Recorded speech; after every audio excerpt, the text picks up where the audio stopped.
વચનામૃત પાન 378 પત્રાંક 460 મુંબઈ 2/10/1949 ભાઈ કુંવરજી શ્રી કલ્લોલ શારીરિક વેદનાને દેહનો ધર્મ જાણી અને બાંધેલા એવા કર્મોનું ફળ જાણી સમ્યક પ્રકારે અહ્યાસવા યોગ્ય છે. ઘણીવાર શારીરિક વેદનાનું બળ વિશેષ વર્તતું હોય છે ત્યારે ઉપર જે કહ્યો છે તે સમ્યક પ્રકાર રૂડા જીવોને પણ સ્થિર રહેવો કઠણ થાય છે. તથાપિ હૃદયને વિશે વારંવાર તે વાતનો વિચાર કરતા અને આત્માને નિત્ય અચ્છેદ્ય અભેદ્ય જરા મરણાદિ ધર્મથી રહિત ભાવતા વિચારતા કેટલીક રીતે તે સમ્યક પ્રકારનો નિશ્ચય આવે છે.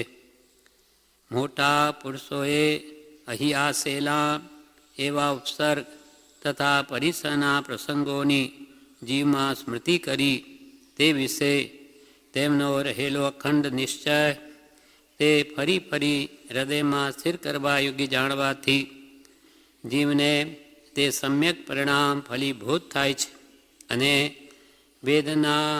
વેદનાના ક્ષયકાળે નિવૃત્ત થયે ફરી તે વેદના કોઈ કર્મનું કારણ થતી નથી.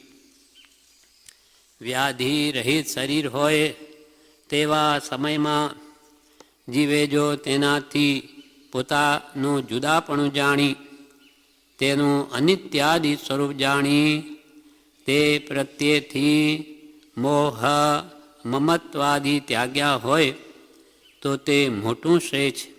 તથાપિ તેમ ન બન્યું હોય તો કંઈ પણ વ્યાધિ ઉત્પન્ન થયે તેવી ભાવના ભાવતા જીવને નિશ્ચલ એવું ઘણું કરી કરબંધન થતું નથી અને મહાવ્યાધિના ઉત્પત્તિ કાળે તો દેહનો મમત્વ જીવે જરૂર ત્યાગી નાની પુરુષના માર્ગની વિચારણાએ વર્તવું એ રૂડો ઉપાય છે. જોકે દેહનું તેવું મમત્વ ત્યાગવું કે ઓછું કરવું એ મહાદુષ્કર વાત છે. તથાપિ જેનો તેમ કરવા દૃઢ નિશ્ચય છે તે વહેલે મોડે ફળીભૂત થાય છે. ત્યાં સુધી આપણે વાંચેલું કે વ્યાધિરહિત શરીર હોય તો તે વખતે જો આત્મવિચારણા કરીને શરીરથી હું જુદો છું, ભિન્ન છું દેહથી, એ ભાવ જો દૃઢ કરી લે તો એ ઘણું જ સુગમ થઈ પડે અને મરણ વખતે એને દૃઢતા રહી શકે. પણ માનો કે તેથી સ્વસ્થ શરીર હોય ત્યાં એ મોહ મમત્વ ઘટાડી ન શક્યા અને વ્યાધિ ઉત્પન્ન થઈ ગઈ તો પણ કે છે એ રીતે કંઈ પણ વ્યાધિ ઉત્પન્ન થતાં તો જીવે જરૂર આત્મભાવના ભાવી અને આત્મભાવ દૃઢ કરવો જોઈએ જેથી કે નવીન કર્મનો બંધ ન થાય. અને મહાવ્યાધિ માનો કે કેન્સર જેવી કોઈ અસાધ્ય બીમારી આવી પડી કે ભાઈ હવે તો મૃત્યુ નિશ્ચિત છે એવું હોય તો અને મહાવ્યાધિના ઉત્પત્તિ કાળે તો દેહનું મમત્વ જીવે જરૂર ત્યાગી નાની પુરુષના માર્ગની વિચારણાએ વર્તવું એ રૂડો ઉપાય છે. માનો કે હવે તો દેહ કોઈ રીતે ટકે એવો નથી. જોકે બધાને એક દિવસે તો દેહ છોડવાનો જ છે પણ હવે લાગી ગયું કે ભાઈ હવે તો ઉંમરે થઈ વ્યાધિ પણ પકડી લીધી ગ્રસિત થઈ ગયા છે વ્યાધિથી તો તે વખતે કે છે દેહનું મમત્વ જરૂર ત્યાગવું જોઈએ અને નાનીના માર્ગની વિચારણાએ વર્તવું. એટલે નાનીનો માર્ગ શું છે? દેહથી ભિન્ન હું આત્મા છું એ ભાવ તે વખતે દૃઢ કરવો. અને કૃપાળુદેવે જેમ આત્મસિદ્ધિમાં કહ્યું જડ ચેતનનો ભિન્ન છે કેવળ પ્રગટ સ્વભાવ, એક પણ પામે નહીં ત્રણેય કાળ દ્વય ભાવ. આ જડ ને ચેતન કોઈ કાળે બે ભેગા રહી શકે જ નહીં. કેમ કે બેનો સ્વભાવ સાફ જુદો છે. એક તો ચૈતન્ય જ્ઞાન દર્શનમય આત્મા છે, અને જળમાં જ્ઞાન ચેતના છે જ નહીં. એ તો સાફ જળ, રૂપ રસ ગંધ સ્પર્શ એ જળનો સ્વભાવ છે, અને આત્માનો જ્ઞાન દર્શન ચૈતન્યમય છે. એટલે બેનો સ્વભાવ સાવ ભિન્ન હોવાથી એ બે કોઈ કાળે ભેગા રહી શકે નહીં. એમ દેહનું મમત્વ જરૂર ત્યાગી જ્ઞાની પુરુષના માર્ગની વિચારણાએ વર્તવું એ રૂડો ઉપાય છે. જોકે દેહનું તેવું મમત્વ ત્યાગવું કે ઓછું કરવું એ મહા દુષ્કર વાત છે. કંઈ સહેલું નથી કે ભાઈ આપણે વાંચી લીધું કે દેહ મારો નથી, એટલે એને બેસી જશે કે દેહ મારો નથી, એમ કંઈ એકદમ અંદર ઉતરે નહીં. કૃપાલ કે દેહનું મારા પણ છોડવું એ તો મહા દુષ્કર વાત છે. તો પણ જેનો તેમ કરવા નિશ્ચય છે તે વહેલે મોડે ફળીભૂત થાય છે. જેમ કે લક્ષ ચૂકી જગાય, એટલે જ પહેલાંથી આ અભ્યાસ કરવાનું કહે છે. એટલે પહેલાં ઉપર કહ્યું ને કે પહેલાં સ્વસ્થ શરીર હોય ત્યારે જ આપણે આ દેહ તે મારો નથી, હું શુદ્ધ ચૈતન્ય સ્વરૂપ આત્મા છું, એ ભાવ સ્વસ્થ શરીર હોય ત્યારે જ વિશેષ દ્રઢ કરવા કહ્યું. મરણ વખતે પછી દેહમાં આપણો ઉપયોગ જતો રહે, અને એવી દ્રઢતા પહેલાં થયેલી નહીં હોય તો એ ભાવ ચૂકી પણ જવાય. એટલા માટે જ પહેલાં શરીર સારું હોય ત્યારે કરવા કહ્યું. છતાં પણ નહીં થઈ શક્યું તો શું? તો કે ભાઈ હવે તો વ્યાધિ ઉત્પન્ન થઈ, તો હવે તો છોડો, હવે તો આત્મભાવના ભાવો. ત્યારે પણ બળ ન ચાલ્યું અને સંસારી કામોમાં સમય વ્યતીત થઈ ગયો. તો પછી અંતે મહાવ્યાધિ આવી, તો હવે તો કર. જ્ઞાની કે છે, અને જ્ઞાની પુરુષની આજ્ઞાએ વર્તવું એ જ કે છે રૂડો ઉપાય છે.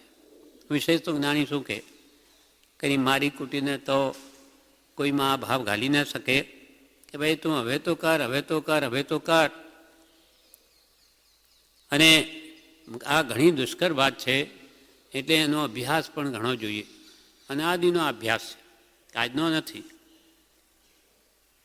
એટલે કૃપાલદેવ બ્રહ્મચારી એક પત્રમાં કહ્યું છે, પત્રાંક 517 એમાં જણાવે છે આના વિશે. પત્ર સુદામાં પત્રાંક 517 પાનું 485 આમાં કહે છે,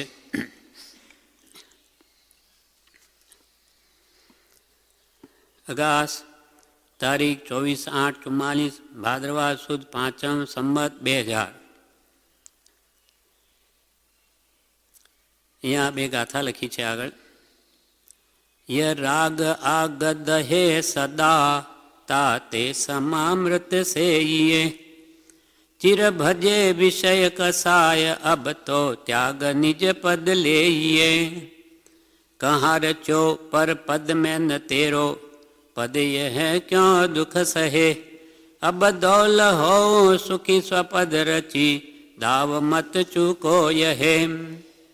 ये राग આગદ હે સદા, આપણા અંતરમાં જે મોહ છે રાગ, એ આગની જેવો હંમેશા જીવને બાળે છે.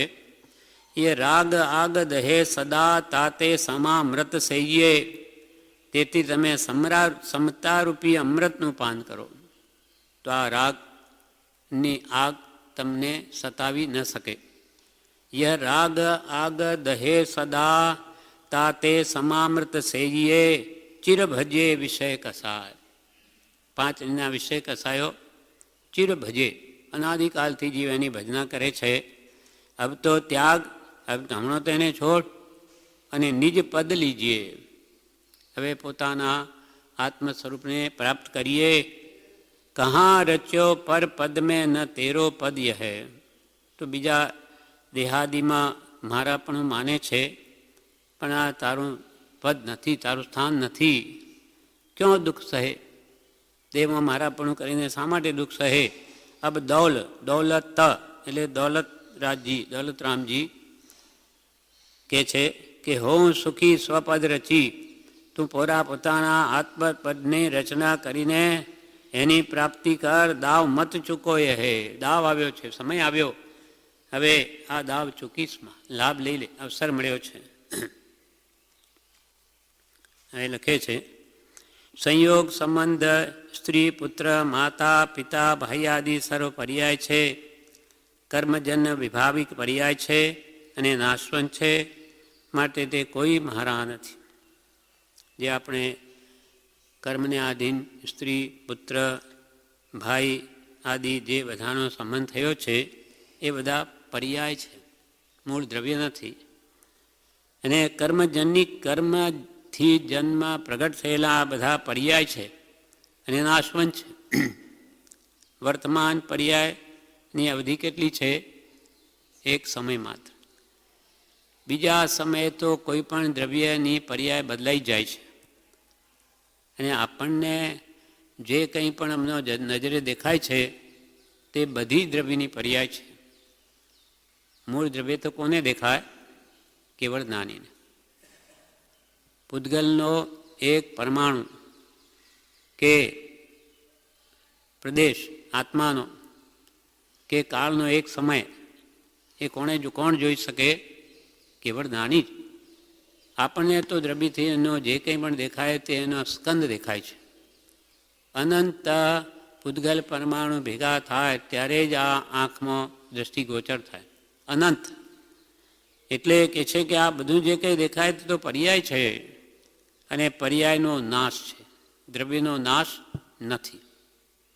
પછી સ્ત્રી રૂપે હોય કે પુત્ર રૂપે હોય, પિતા રૂપે હોય, ભાઈ રૂપે હોય, આ બધા સંયોગ સંબંધ બધા જ પર્યાય છે, દ્રવ્યની પર્યાય છે અને કર્મજન્ય વિભાવિક પર્યાય છે અને નાશવંત છે, માટે તે કોઈ મહારા નથી. મહારા તો એક સત સ્વરૂપી પરમ કૃપાળુ દેવ છે. આ પ્રભુશ્રીનો બોધ બ્રહ્મચારીજી આ પત્રમાં લખ્યો છે. નીચે લખ્યું છે પ્રભુશ્રીજીનો બોધ, એટલે આ પ્રભુશ્રી કહે છે, સંયોગ સંબંધ સ્ત્રી પુત્ર માતા પિતા ભાઈ આદિ સર્વ પર્યાય છે, કર્મજન્ય વિભાવિક પર્યાય છે અને નાશવંત છે, માટે તે કોઈ મહારા નથી.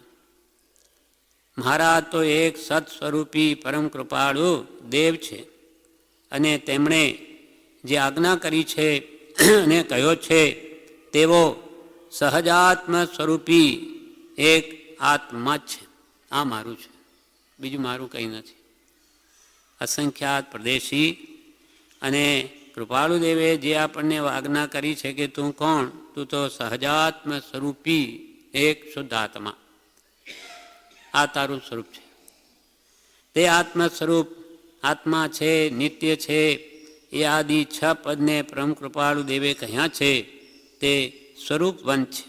એ મારો છે એમ માનવું એટલે કે હું આત્મા છું, હું નિત્ય છું, હું જ મારા કર્મનો કરતા છું, માટે એનો ભોગતા પણ હું જ છું અને સર્વ કર્મથી નિવૃત્ત થઈ મોક્ષ પદ પણ હું જ પામું છું અને મોક્ષ પ્રાપ્તિ કરવાના જ્ઞાન દર્શન ચારિત્ર ભક્તિ સંયમ આદિ એના ઉપાય છે. એટલે પ્રભુશ્રી કહે તારું કોણ? સહજાત્મ સ્વરૂપ એક આત્મા. તે આત્મ સ્વરૂપ આત્મા છે, નિત્ય છે. એ આદિ 6 પદને પરમ કૃપાળુ દેવે કહ્યા છે તે સ્વરૂપવંત છે. એ મારો છે એમ માનવું.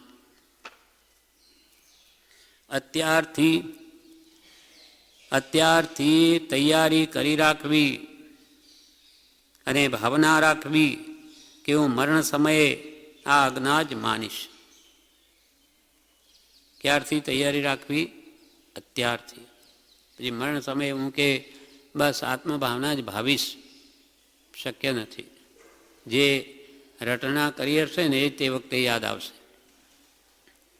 અત્યારથી તૈયારી કરી રાખવી અને ભાવના રાખવી કે હું મરણ સમયે આજ્ઞા જ માનીશ, બીજું કંઈ નહીં માનું. અને એમ માનવાથી, એ માન્યતા રહેવાથી તે સાથે જે મરણ છે તે સમાધિ મરણ છે. પ્રભુશ્રીજીનો બોધ. હવે કે છે નાની પુરુષો સાતા કરતાં અસાતાને કલ્યાણકારી માને છે. નાની પુરુષોને તો સાતા કરતાં પણ અસાતા વધારે કલ્યાણકારી જણાય છે. કારણ કે સાતા વખતે અનેક પ્રવૃત્તિમાં ચિત્ત રાખવું પડે છે. આપણને શરીર સારું હોય તો અનેક કામ કરવા પડે, ઘરના કે બહારના. પણ બીમાર હોઈએ તો કોઈ નહીં પૂછે. એકલા ખાટલામાં પડ્યા હોઈએ, કોઈ પૂછનાર નહીં, નિવૃત્તિ મળી. એટલે કે છે જ્ઞાની પુરુષો સાતા કરતાં અસાત અને કલ્યાણકારી માને છે, કારણ કે સાતા વખતે તો અનેક પ્રવૃત્તિમાં ચિત્ત રાખવું પડે છે, જ્યારે અસાતા વખતે અનેક વ્યર્થ પ્રવૃત્તિઓ અટકી જાય છે. પછી તો કોઈ કામ સોંપે નહીં આપણને, બીમાર હોઈએ એટલે. તો તે વખતે કે છે આત્મવિચારણા વિશેષ કરી શકાય. ધર્મ ધ્યાનની ભાવના જાગે છે.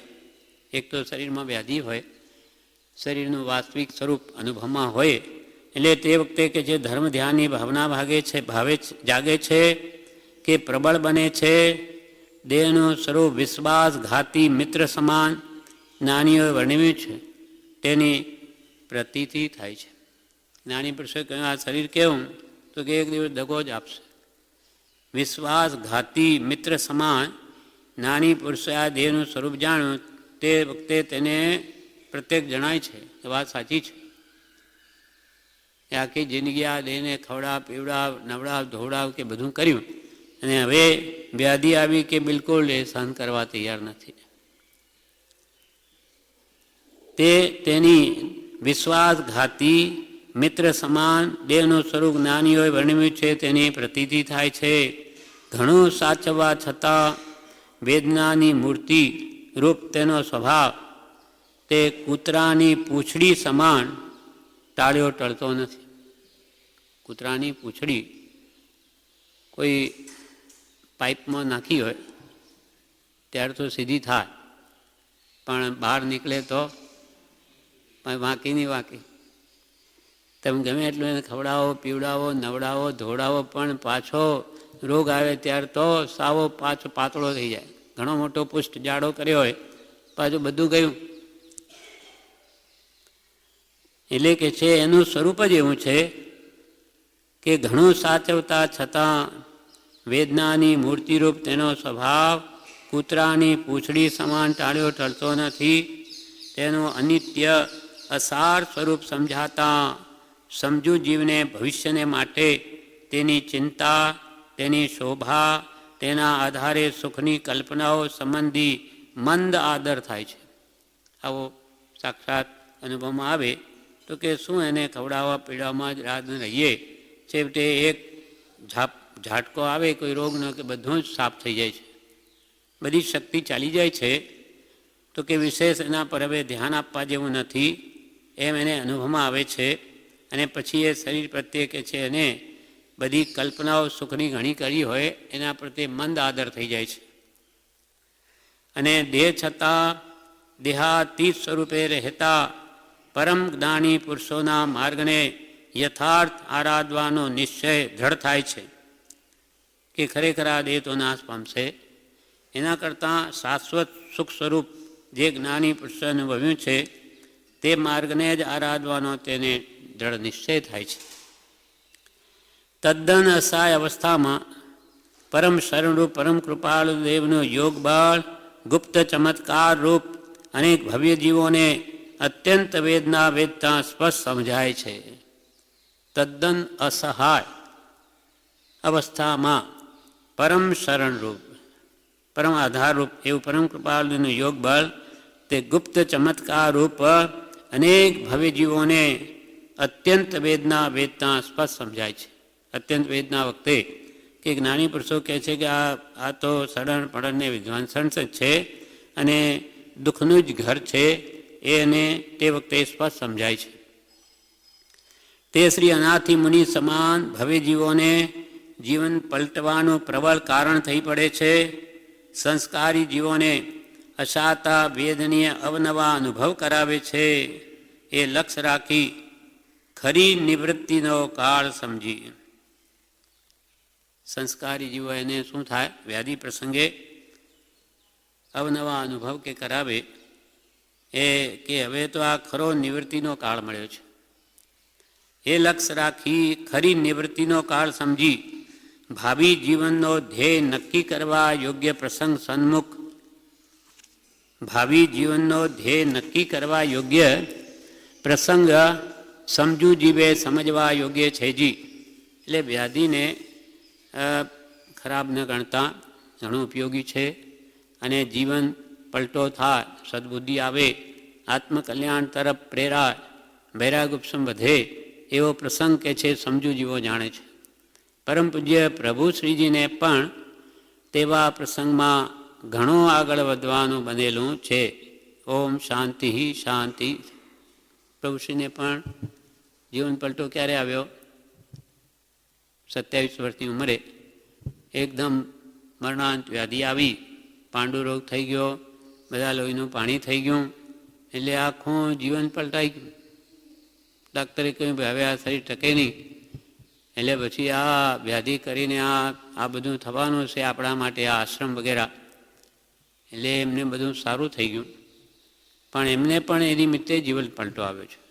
એટલે કે હવે આ દેહ ટકે, આ 27 વર્ષ ધડ દઈને ચાલ્યા ગયા, કંઈ કલ્યાણ તો કર્યું નહીં આત્માનું, અને હવે જો આ દેહ ટકે તો આત્માનું કલ્યાણ કરું. ખંતી દંતી નિરારબ્ભી દીક્ષા ગ્રહણ કરું પ્રવર્જ્યા, એવો એમનો નિશ્ચય. પાપના દણિયા પુણ્યરૂપ થઈ ગયા, અને દીક્ષાનો ઉદય પણ આવી ગયો, બધું થઈ ગયું. એમ આવા પ્રસંગો તો કે વિશેષ કલ્યાણકારી છે. હવે આગળના પેરેગ્રાફમાં કહે છે, છેલ્લો પેરેગ્રાફ એમાં છેલ્લાથી એક પહેલો છે, એમાં કહે છે જ્યાં સુધી દેહાદિથી કરી જીવને આત્મ કલ્યાણનું સાધન કરવું રહ્યું છે, ત્યાં સુધી તે દેહને વિશે અપારિણામિક એવી મમતા ભજવી યોગ્ય છે. એટલે કે આ દેહના કોઈ ઉપચાર કરવા પડે તો તે ઉપચાર દેહના મમત્વાર્થે કરવાની ઈચ્છા નહીં, પણ તે દેહે કરી નાની પુરુષના માર્ગનું આરાધન થઈ શકે છે એવો કોઈ પ્રકારે તેમાં રહેલો લાભ, તે લાભને અર્થે અને તેવી જ બુદ્ધિએ તે દેહની વ્યાધિના ઉપચારે પ્રવર્તવામાં બાદ નથી. કે જ્યાં સુધી આ શરીરમાં આપણે છીએ, અને આત્મકલ્યાણનું સાધન પણ શરીર જ છે. દેહ માધ્યમ ખલો ધર્મ સાધન. શરીર ન હોય તો સ્વાની કેવી રીતે આરાધના કરો? એટલે કે આ મનુષ્યનો દેહ છે, આવો ઢોર પશુનો દેહ હોય તો માનવ દેહ છે, એથી આપણે આત્મકલ્યાણ કરી શકીએ એમ છે, અને અત્યંત દુર્લભ છે. હજારો લાખો ભવે કોઈક વાર આ મનુષ્ય દેહ મળે, તો કે જ્યાં સુધી આ દેહાદિથી કરી, આ દેહ વડે કરીને જે મનુષ્ય દુર્લભ છે, અને જીવને આત્મકલ્યાણનું સાધન કરવું રહ્યું છે, હજુ આત્મકલ્યાણ કરવું છે, આ દેહને ધર્માર્થે જાળવવાનો છે એવું જાણી ત્યાં સુધી તે દેહને વિશે અપરિણામિક એવી મમતા ભજવી યોગ્ય છે. અપરિણામિક એટલે જેનું પરિણામ ક્ષમતા સ્વરૂપ આવશે. આ દેહને શા માટે ટકાવવો છે? કે આ દેહ ટકે તો આત્મકલ્યાણ, આત્મવિચારના કરીને જ્ઞાન પ્રાપ્તિ કરું. એટલે અને આ દેહ જો રોગી હોય તો મારા મનની સ્થિરતા જ ન રહે. એટલા માટે કે આ દેહના ઉપચાર કોઈ કરવા પડે તો કરવા એમ કહ્યું. પણ શા માટે? આ આત્મકલ્યાણ માટે. અન્ય ભોગમાં કે આ દેહ પ્રધાન હેતુ છે, એટલે શરીર સ્વસ્થ હોય તો 5 ઇન્દ્રિયના વિષયો સુખે ભોગવાય, એના માટે નહીં. કૃપાલ કે એવા લક્ષ્ય જો હોય તો આ દેહની ફૂટી બદામની પણ કિંમત નથી. અને જો આત્મકલ્યાણ માટે એનો ઉપયોગ કરવામાં આવે તો રત્નના કરંડિયાની જેમ સાચવવા કહ્યું છે.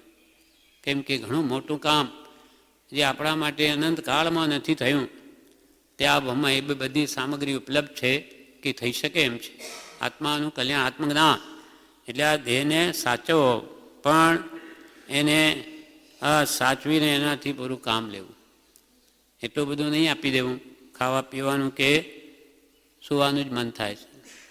ભારે ભોજન કરે શું થાય? આળસ આવે, સૂઈ જાય.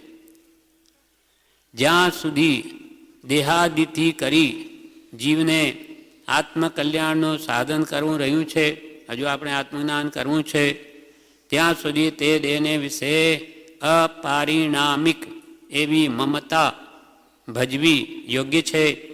એટલે કે આ દેહના કોઈ ઉપચાર કરવા પડે, કોઈ દવા વગેરે કરવી પડે તો તે ઉપચાર દેહના મમત્વાર્થે કરવાની ઈચ્છા નહીં. એ મારો દેહ છે એને પુષ્ટ કરું એવા લક્ષથી નહીં, પણ તે દેહ કરી નાની પુરુષના માર્ગનું આરાધન થઈ શકે છે. આ શરીર છે એને સ્વસ્થ હોય તો વિશેષ હું આત્મવિચારણા કરીને મારા આત્માનું કલ્યાણ કરી શકું એવો લક્ષ્ય. એટલે તે દેહ કરી જ્ઞાની પુરુષના માર્ગનું આરાધન થઈ શકે છે એવો કોઈ પ્રકારે તેમાં રહેલો લાભ, તે લાભને અર્થે અને તે બીજ બુદ્ધિએ તે દેહની વ્યાધિના ઉપચારે, વ્યાધિ રોગ થયો તો તેના ઉપચાર કરવામાં, તે દેહની વ્યાધિના ઉપચારે પ્રવર્તવામાં બાદ નથી. જે કંઈ મમતા છે તે અપારિણામિક મમતા છે, એટલે કે પરિણામે સમતા સ્વરૂપ છે. સમતા પ્રાપ્ત કરાવે એવું આ શરીર છે, તો એનાથી એને સાચવીને હું સમતા કેળવું અને બધા કર્મને નિર્જરા કરું કર્મોની. એટલે પરિણામે સમતા સ્વરૂપ છે, પણ તે દેહની પ્રિયતાર્થે, પણ આ દેહ પ્રત્યે મોહ એ ખૂબ, અને સાંસારિક સાધનમાં પ્રધાન ભોગનો હેતુ છે. સંસારિક બધા સાધનોમાં મુખ્ય તો શરીર છે. શરીર જ બગડી ગયું હોય તો શું ભોગવે, શું ખાય પીએ, કંઈ ન કરી શકે. એટલે એવો જો ભાવ હોય કે વિશેષ સ્વસ્થ હોય તો સારું સારું ખાઈ શકું, પી શકું, બધું કરી શકું, પણ દેહની પ્રિયતાર્થે સાંસારિક સાધનમાં પ્રધાન ભોગનો એ હેતુ છે તે ત્યાગવો પડે છે. એવા આર્ત ધ્યાને કોઈ પ્રકારે પણ તે દેહમાં બુદ્ધિ ન કરવી. કોઈ પણ પ્રકારના પાંચ ઇન્દ્રિયના વિષયોને ભોગવવા માટે આ દેહને પુષ્ટ કરવું એવો કોઈ પણ વિચાર કરવો નહીં. એ આર્ત ધ્યાન છે. એવા આર્ત ધ્યાને કોઈ પ્રકારે પણ એ દેહમાં બુદ્ધિ ન કરવી એવી નાની પુરુષના માર્ગની શિક્ષા જાણી આત્મકલ્યાણનો તેવા પ્રસંગે લક્ષ્ય રાખવો યોગ્ય છે. દેહમાં આ રીતેની પણ નાની પુરુષોની પણ આ શિક્ષા છે કે માત્ર આત્માર્થે આ દેહને ટકાવો. ખા પી દેહ ટકાવવા, દેહ જ્ઞાનને કાજ, અને જ્ઞાન કર્મ ક્ષય કારણે તેથી શિવપુર રાજ. ખા પી શા માટે? દેહ ટકાવવા. ખરેખર મહાત્માઓ તો જે તપશ્ચર્યા કરે અને એક ઉપવાસ, બે ઉપવાસ, ચાર ઉપવાસ ફરી પછી લાગે કે હવે આ શક્તિ જળવાય એમ નથી, તો એક દિવસે ખાઈ પણ લે, તો ફરી એ આરાધ સાધના કર્યા કરે. માત્ર ને દેહને ટકાવવા પૂરતો જેનો લક્ષ્ય છે, એટલે કે ખાવા માટે જીવતા નથી, જીવવા માટે જ ખાય છે. ખા પી દેહ ટકાવવા, દેહ જ્ઞાનને કાજ. આત્મજ્ઞાન પ્રાપ્તિ માટે આ દેહ છે. અને જ્ઞાન શા માટે કરવું છે? જ્ઞાન કર્મ ક્ષય કારણે, કર્મોનો ક્ષય કરવો છે. અને આત્મજ્ઞાન વગર એ આઠે કર્મોનું નિર્મૂલપણું ન થાય. જ્ઞાન કર્મક્ષય કારણે, અને એનું ફળ શું આવે? આઠે કર્મ નષ્ટ થયે. જ્ઞાન કર્મક્ષય કારણે તેથી શિવપુર રાજ, એટલે મોક્ષનગરીનું રાજ મળે, અર્થાત કે મોક્ષે જાય. આ પ્રમાણે આ કૃપાલદેવે લખ્યું. હવે છેલ્લા પેરેગ્રાફમાં એમ લખે છે કે સર્વ પ્રકારે જ્ઞાનીના શરણમાં બુદ્ધિ રાખી નિર્ભયપણાને, નિષ્ખેદપણાને ભજવાની શિક્ષા શ્રી તીર્થંકર જેવાએ કહી છે, અને અમે પણ એ જ કહીએ છીએ. કોઈ પણ કારણે આ સંસારમાં ક્લેશી થવા યોગ્ય નથી. અવિચાર અને અજ્ઞાન એ સર્વ ક્લેશનું, મોહનું અને માઠી ગતિનું કારણ છે. સદવિચાર અને આત્મજ્ઞાન તે આત્મગતિનું કારણ છે. તેનો પ્રથમ સાક્ષાત ઉપાય નાની પુરુષની આજ્ઞાને વિચાર બી એ જ જણાય છે. પ્રણામ પહોંચે. સર્વ પ્રકારે નાનીના શરણમાં બુદ્ધિ રાખી, એટલે બધું બીજું ભૂલી જઈ નાનીનું શરણ રાખવું. એટલે કે જ્ઞાનીથી જ મારું કલ્યાણ થશે એમ દ્રઢ શ્રદ્ધા રાખી ભય ન રાખવો. સર્વ પ્રકારે જ્ઞાનીના શરણમાં બુદ્ધિ રાખી નિર્ભયપણાને નિષ્ખેદપણાને, નાની પુરુષને બધું સોંપી દઈ એની આજ્ઞા પ્રમાણે વર્તવું, પછી ન તો કોઈ ભય રાખવો અને ન કોઈ ખેદ કરવો, એવી આજ્ઞા શ્રી તીર્થંકર જેવાએ કરી છે. વાલ્ગે એમ તીર્થંકરોએ કહ્યું છે. સર્વ પ્રકારે જ્ઞાનીના શરણમાં બુદ્ધિ રાખી નિર્ભયપણાને, પછી નિર્ભય થઈ જવું, પુરુષાર્થ કરી જવું અને ભય ન રાખવો કે શંકા ન રાખવી કે આનું ફળ આપશે કે નહીં. અને નિષ્ખેદપણાને, કોઈ જાતનો ખેદ કે શોક કરવો નહીં, એ ભજવાની શિક્ષા શ્રી તીર્થંકર જેવાએ કહી છે અને અમે પણ એ જ કહીએ છીએ. કોઈ પણ કારણે આ સંસારમાં ક્લેશિત થવા યોગ્ય નથી. એટલે ગમે તેવી વ્યાધિ આવે, દુઃખ આવે, પણ કોઈ પણ નિમિત્તે ક્લેશ ન કરવો, આત્માને ક્લેશિત ન કરવો. કેમ કે ક્લેશે વાસિત મન સંસાર, ક્લેશ રહિત મન તે ભવપાર. પણ કોઈ પણ કારણે આ સંસારમાં ક્લેશિત થવા યોગ્ય નથી. અવિચાર અને અજ્ઞાન એ સર્વ ક્લેશનો મોહને માઠી ગતિનું કારણ છે. સંસારમાં કે કુટુંબમાં ક્લેશ કેમ થાય? તો કે અવિચારના કારણે. અવિચાર એટલે નાની પુરુષના વચનનો વિચાર ન કરવો, તે અવિચાર. બ્રહ્મચારીજીએ વિવેચનમાં કહ્યું છે, નાની પુરુષના વચનના આધારે વિચાર કરવો તે સદવિચાર, બાકી બધો અવિચાર. અને અજ્ઞાન, અજ્ઞાન એટલે શું? તો કે હું આત્મા છું, દેહ નથી, એ ન જાણવું તે અજ્ઞાન. કેમ કે ખરે પોતે જ્ઞાન અરે આત્મા છે, પણ એ દેહને પોતાનું સ્વરૂપ માને માટે અજ્ઞાન છે. અવિચાર અને અજ્ઞાન એટલે કે આત્માનું પોતાને ભાન નથી અને નાની પુરુષના વચનના આધારે વિચાર કરતો નથી, એ સર્વ ક્લેશનું, સર્વ મોહનો અને માઠી ગતિનું કારણ છે.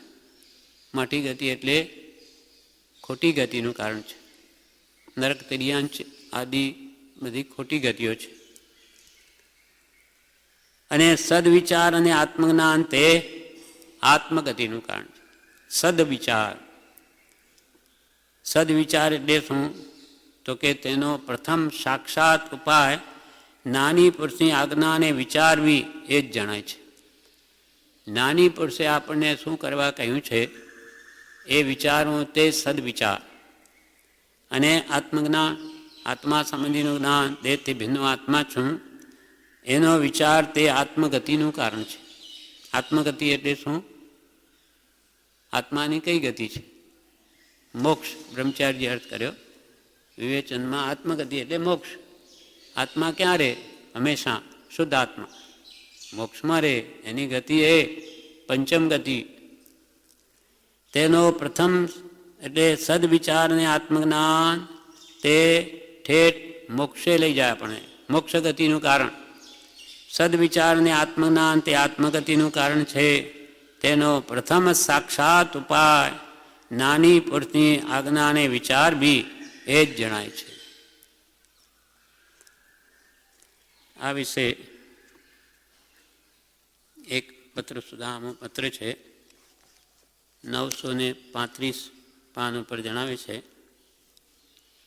751 પાન ઉપર પત્રાંક 935 છે. ટૂંકો જ પત્ર છે. એમાં કહ્યું, 3 લીટી છે પત્રની. અગાસ તારીખ 2/7/52 અષાઢ સુદ 10 બુધ 1900 સંમત 2008. થવું હોય તે થાવ રૂડા રાજને ભજીએ. થવું હોય તે થાવ રૂડા રાજને ભજીએ, એ સાચા દિલની ભક્તિ ભવ તારનાર છે જી.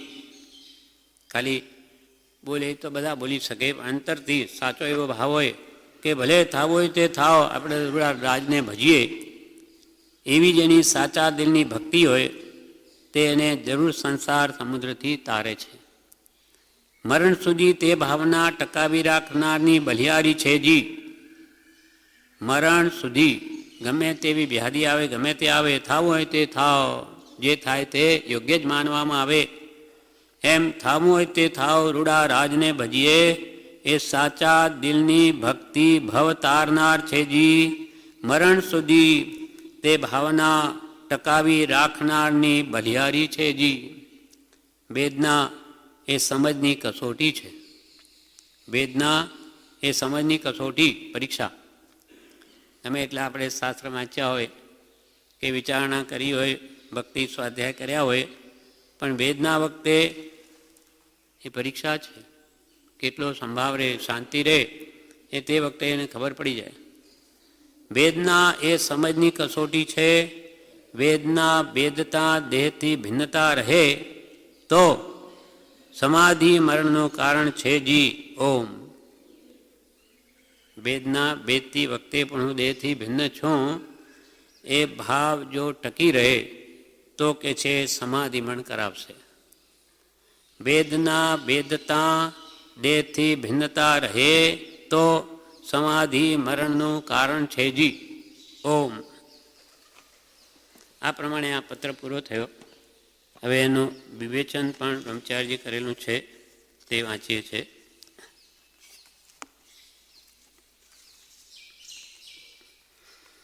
પત્રાંક 454નું વિવેચન. ગઢ શિવાના ફાગણ સુદ બીજ સંવત 2008. સાંજ સંસાર પરિભ્રમણ ટળે,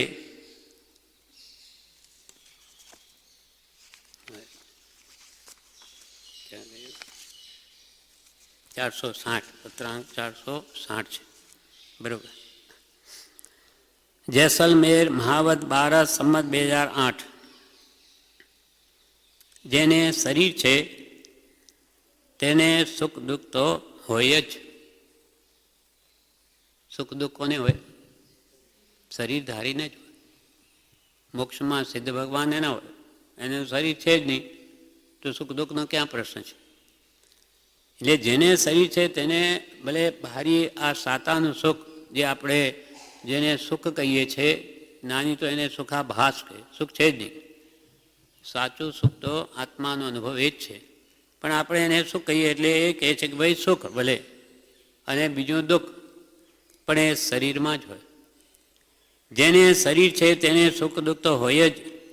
એ બેમાંથી જીવને દુઃખ ગમતું નથી. સુખ ગમે, સાતા વેદની ગમે, અનુકૂળ પ્રસંગો ગમે, પણ પ્રતિકૂળ ગમતા નથી.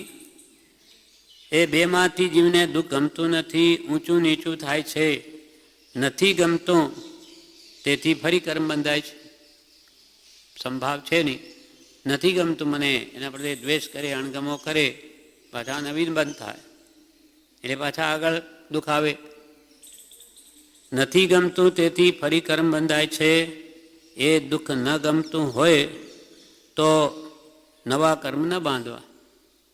ભાઈ આ દુઃખ તો મને નથી ગમતું, તો નવા બાંધતા ફરી તેવા તો બંધાતા નથી. ધ્યાન રાખો. અશુભ કર્મ ઉદય વેદના જો સોચ કરો છો તો હવે નવા બાંધતા એ પણ ધ્યાન રાખો કે પરિણામે તેવા તો બંધાતા નથી. એ દુઃખ ન ગમતું હોય તો નવા કર્મ ન બાંધવા. શારીરિક વેદના એ દેહનો ધર્મ છે. ધર્મ એટલે સ્વભાવ. જેમ પાણીનો ધર્મ શીતળતા, તેમાં દેહનો ધર્મ છે વેદના તો. અને વેદનાને રહેવાનું ઘર પણ શરીર જ છે. દેહના ધર્મને દેહના ધર્મ રૂપે જાણવો. એટલે વેદના આવે તો કે તમે એને દેહનો ધર્મ છે તો એ આવી છે. દેહના ધર્મને દેહના ધર્મ રૂપે જાણવો. ભૂલ ટાળવા માટે આવા વચનો વાંચવા વિચારવા. આપણી ભૂલ થઈ જાય, દેહને આપણું સ્વરૂપ માનીએ તો કે તે વખતે પાછા જ્ઞાનના વચનો વાંચવા વિચારવા, વેદના વખતે સંભાળવા. દેહથી જુદા થવાનું છે, ગભરાવું નહીં. છેવટે છે દેહાથી ભિન્ન આત્મા. એ ભાવના આજે ભાવો, મોડે કે વહેલે કે લાખ વર્ષે આ દેહથી જુદાપણાની ભેદ જ્ઞાનની ભાવના તો ભાવી જ પડશે, તો જન્મ છૂટશે, નહીં તો નહીં છૂટે. દેહથી જુદા થવાનું છે, ગભરાવું નહીં. એથી બમણો હોય તો પણ ન ગભરાવું. પૂર્વે બાંધ્યું છે તે આવ્યું છે, કોઈ બીજાનું તો આવ્યું નથી.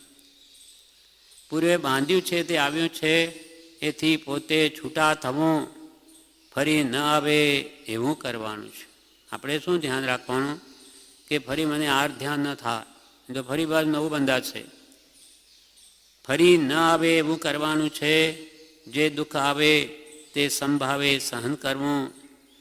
દેહના ધર્મ જુદા અને આત્માના ધર્મ જુદા એમ સ્પષ્ટ માનવું. મારો ધર્મ તો જ્ઞાતા દ્રષ્ટા, જ્ઞાન દર્શન અને ચારિત્ર્ય સ્વભાવમાં સ્થિર રહેવાનો મારો સ્વભાવ છે, આત્માનો એમ માનવું. અને દેહનો ધર્મ તો સડન પડને વિધ્વંસના દુઃખમય જ છે. જે દુઃખ આવે તે સંભાવે સહન કરવું. દેહના ધર્મ જુદા અને આત્માના ધર્મ જુદા એમ સ્પષ્ટ માનવું. જેને છૂટવાની ભાવના હોય તેણે વેદની આવે ત્યારે જ્ઞાનીએ કહ્યું છે તે પ્રમાણે વર્તવું. જેને આ જન્મથી છૂટવાની ભાવના હોય તો જ્યારે વેદની દુઃખ આવે ત્યારે જ્ઞાનીએ કહ્યું તેમ કરવું. એવો નિશ્ચય પણ અતિશય વેદના વખતે છૂટી જાય છે. તમે કહ્યું ને જ વાત આવી કે એવો નિશ્ચય તે વખતે છૂટી જાય છે, તેને માટે શું કરવું? બધું ભૂલી જવાય. નાની કે વાત સાચી પણ નથી રહેતું ક્ષમતા, શું કરવું? તે વખતે વેદની આવે તે વખતે અતિશય વેદના વખતે નિશ્ચય છૂટી જાય છે, તેને માટે શું કરવું? વેદના વધતી હોય ત્યારે જ્ઞાનીમાં લક્ષ્ય રાખવું. ત્યારે પણ લક્ષ્ય તો ત્યાં જ રાખવું. વેદના વધતી હોય ત્યારે જ્ઞાનીમાં લક્ષ્ય રાખવું. ક્ષણે ક્ષણે કર્મ બંધાય છે એમ ચિંતવવું. અને આમાં આર ધ્યાન કરીશ તો ફરી નવા બંધાશે એમ ચિંતવવું. આત્મા નિત્ય છે, મરતો નથી. અત્યંત વેદનામાં આપણને બહુ દુઃખ વેદાય, પણ કે છે ત્યાં એવી ભાવના ભાવી કે ગમે તેવી વેદના છે પણ એ મારા આત્માનો વાળ વાંકો ન કરી શકે. એક પ્રદેશ પણ એના આપણે ઘસાય નહીં. આત્માને નુકસાન નથી.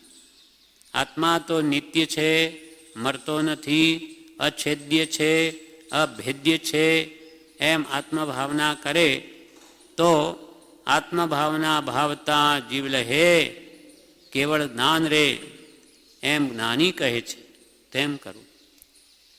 તે વખતે પણ બળ કરવું કે આ વેદની મને કોઈ છેદીએ શકે નહીં, ભેદી પણ શકે એમ વિચારણા. આ બધો અભ્યાસ પહેલેથી આપણે પાડ્યો હોય અને જ્યારે આપણે કોઈ વચ્ચે બીમારી આવે તે વખતે જો આવો અભ્યાસ, આપણી પરીક્ષા હોય તે વખતે વિચારવું કે હવે કેટલીક અભ્યાસ થયો, હવે આત્મભાવના ટકે છે કે નહીં, તો વધારે અભ્યાસ કરીને દ્રઢ કરીએ તો મરણ વખતે રહી શકાય.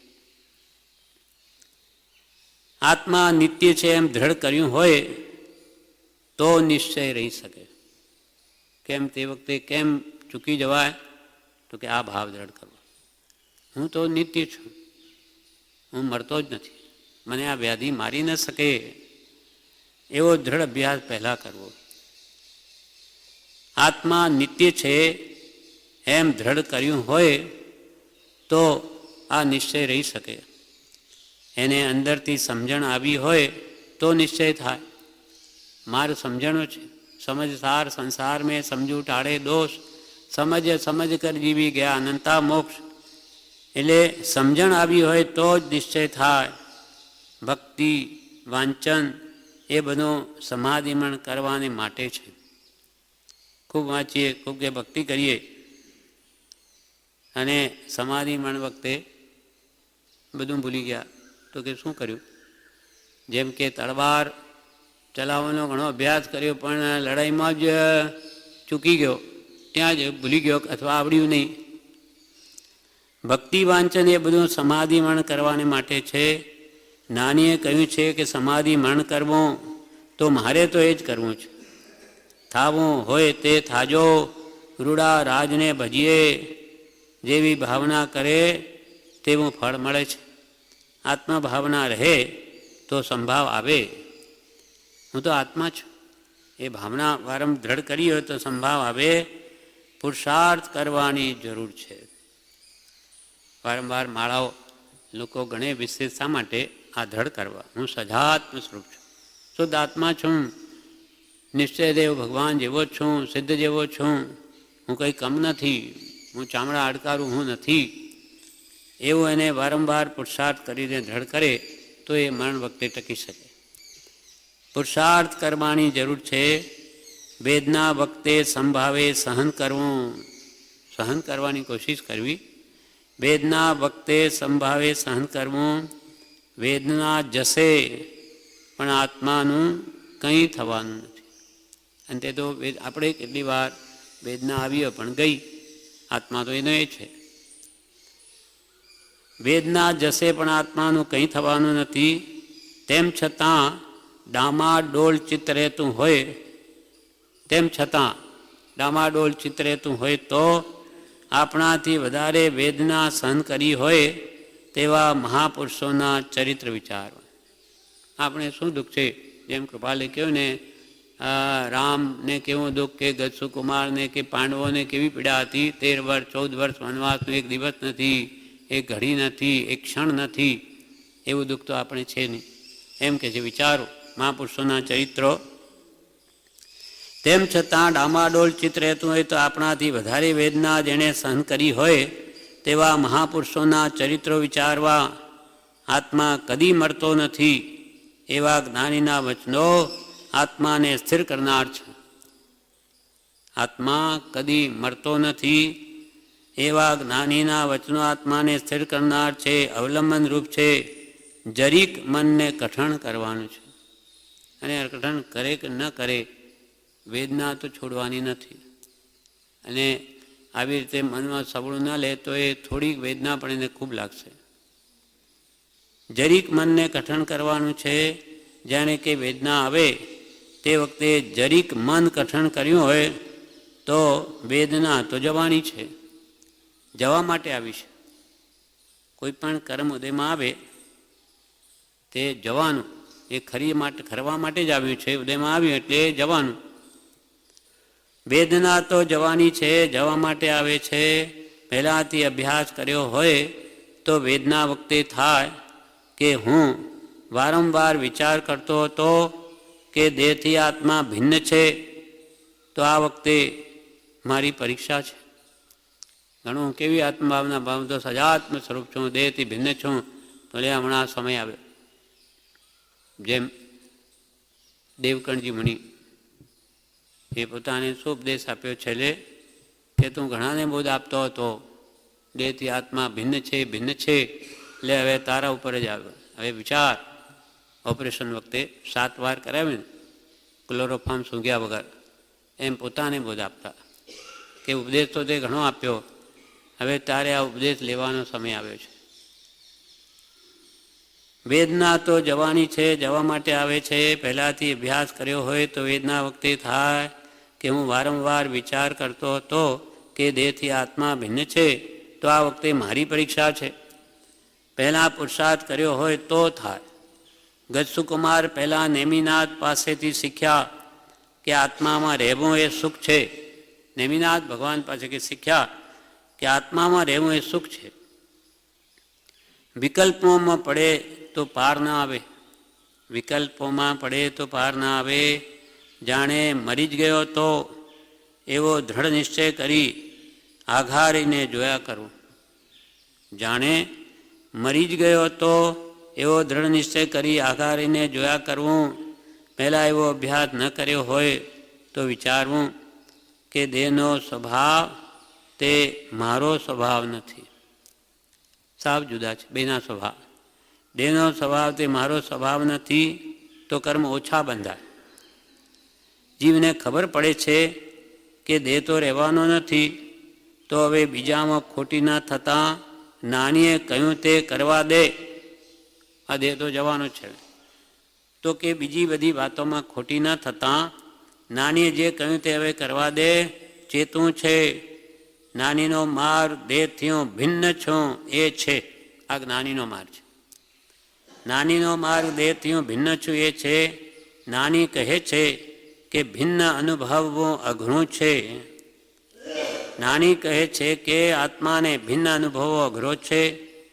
તેમ છતાં જેવું છે તેવું માનવું છે એવો દ્રઢ નિશ્ચય હોય તેને ધારેલું કામ થાય. ભલે એકદમ કંઈ દેહથી ભિન્ન માનો જુદા ભેદ જ્ઞાન રૂપે ન અનુભવાય તો પણ માનવું તો એ જ છે કે હું દેહથી ભિન્ન છું. એવો દ્રઢ નિશ્ચય હોય તેને ધારેલું કામ થાય. જીવ કરવા માંડે તો થાય એવું છે. જીવ કરવા માંડે તો થાય એવું છે. નાનીનો બોજ ચોંટી ગયો તો એ અંદર કામ કરે છે.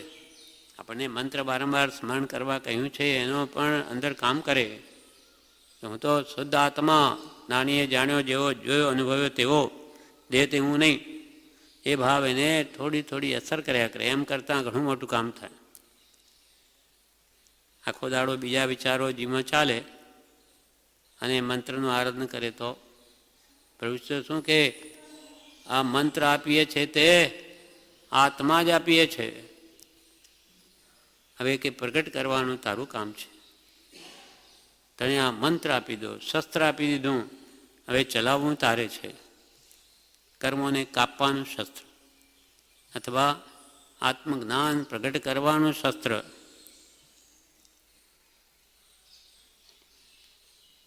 એવો જીવ કરવા માંડે તો થાય એવું છે. નાનીનો બોજ ચોંટી ગયો તો એ અંદર કામ કરે છે. આ સાંભળીને વેદના વખતે દવા ન કરવી એવું ન કરવું. દેહને લાભ થશે એમ જાણી અને શરીર સારું થશે તો મોજ શોખ કરીશું એમ ઘણી દવા કરવાની નથી. પણ મનુષ્ય ભાવ દુર્લભ છે, તેને ધર્માર્થે જાળવવો છે એમ વિચારની દવા કરવી પડે તો કરવી. દેહ મને મદદરૂપ છે. મારા આત્મકલ્યાણ કરવામાં દેહ મદદરૂપ છે, તેથી ઉપચાર કરું છું. દેહ આત્માને કામ આવે તેથી ઉપચાર કરું છું.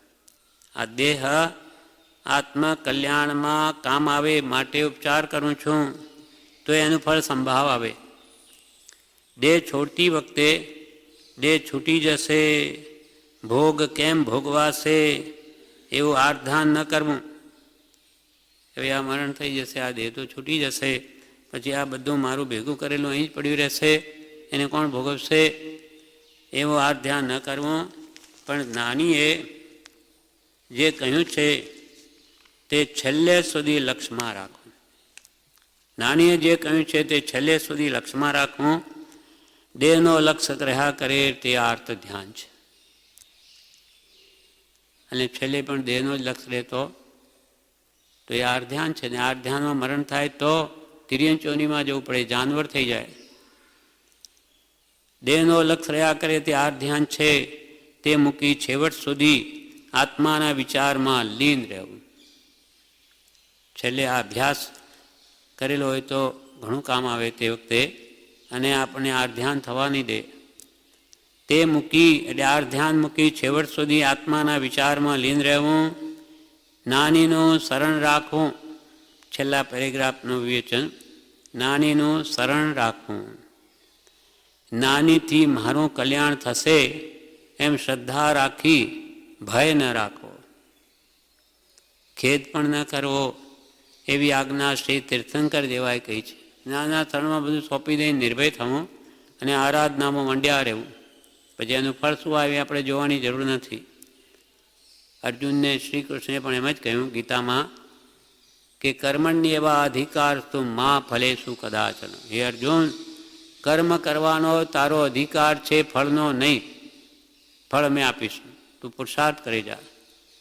તેમ અહીંયા કે છે, પુરુષાર્થ કરવો, નાનીનું શરણ રાખવું, નાનીથી મારું કલ્યાણ થશે એમ શ્રદ્ધા રાખી ભય ન રાખવો, ખેદ પણ ન કરવો, એવી આજ્ઞા શ્રી તીર્થંકર દેવાએ કરી છે. દેહ એ નવી વસ્તુ નથી કે ભાઈ આ બી અમૂલ્ય વસ્તુ આપણા હાથમાંથી જતી રહેશે, કોઈ કાળે જાણે નહીં મળી હોય, એવું નથી. દેહ તો અનંતવાર મળ્યા. આ કંઈ દેહ કે નવી વસ્તુ નથી. દેહ એ નવી વસ્તુ નથી, છોડવા જેવી છે. મરણથી ગભરાવું નહીં. જે કંઈ મનમાં હોય તે જ્ઞાનીને કહી દેવું.